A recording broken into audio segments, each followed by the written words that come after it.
တက်ဆွဲထားတဲ့ဒီစာလင်ကြောင်းဗန်ကာတွေကိုဒီပြန်လည်တပ်ဖွဲ့ဝင်တွေတိမ့်ပတ်ပြီးတဲ့နောက်မှာစစ်ကောင်စီတပ်ကဒီစာလင်ကြောင်းဗန်ကာကိုပုံကျဲလိုက်တာဖြစ်ပါတယ်။ပုံကျဲလိုက်တဲ့အတွက်ဒီဘက်မှာအကုန်လုံးစာလင်ကြောင်းဆောင်တစ်ခုလုံးညီပါတော့တုတ်ပြတ်သွားတယ်ဒီသူမိုးတွေပါတယ်ဒီပေါ်ဝင်သွားတယ်နော်။ပတ်လေဒီဘက်မှာလည်းအကုန်မင်းစင်သွားတယ်မဟုတ်ဘူး။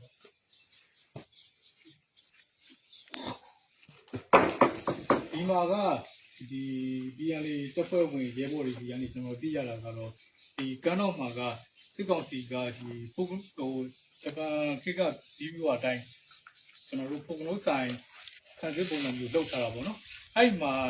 ဒီရဲဘော်တွေကအဲ့ဒီ၃ခုဟိုဒီလိုင်းနဲ့ဝင်တိုက်တဲ့အချိန်မှာသူတို့ကဘုဘကဒီတောင်းလားလေကောင်ကခံစစ်တွေပြီးတော့တော့ကျွန်တော်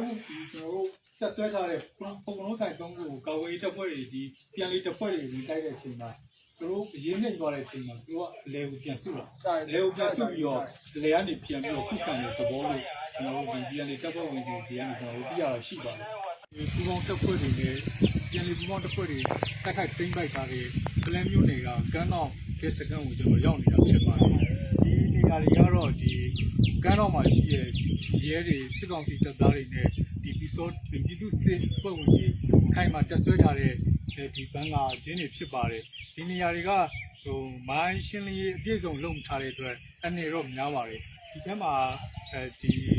စစ်ကောင်စီတပ်ဖွဲ့ဝင်တွေရဲ့အလောင်းတွေရှိရလို့ပြောပါတယ်အဲ့ဒါကျွန်တော်တို့တစ်ချက်သွားကြည့်မှာဖြစ်ပါတယ်ဘုံနဲ့နေရာကိုဆက်ပြီးဥပမာနင်းနေရာစစ်သားအလောင်းတွေဖြစ်ပါတယ်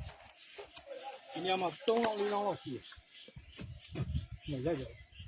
ဒီတိုက်မှာကဒီကန်းတော်စကမ်းမှာရှိတဲ့ဟိုအရီထဲမှာဘိုးပေါ့နော်တရားရှိနေသွားတဲ့တိုက်ပေါ့နော်အဲ့ဒီတိုက်မှာကျွန်တော်တက်ကြည့်မှာဖြစ်ပါတယ်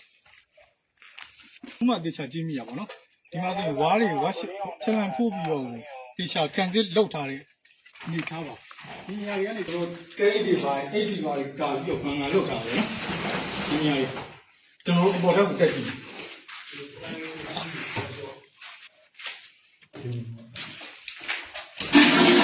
ဒီကံဦးတွေစလောင်းပေါင်းတွေပေါ့နော်ဒီမှာတော့စားရနေတယ်မင်းနဲ့တူရတယ်ဒီမှာပါဟ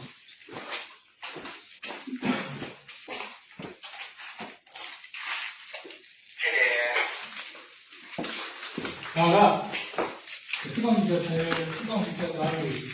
ခိုင်မာတက်ဆွဲလာတဲ့နေရာပဲဒီမှာပဲအိုက်ဆန်နှုတ်လေးတွေရှိတယ်ဒီမှာကသူတို့ဒီလက်နက်ကြီးတွေကြီးမှန်ထားတဲ့နေရာတွေပေါ့နော်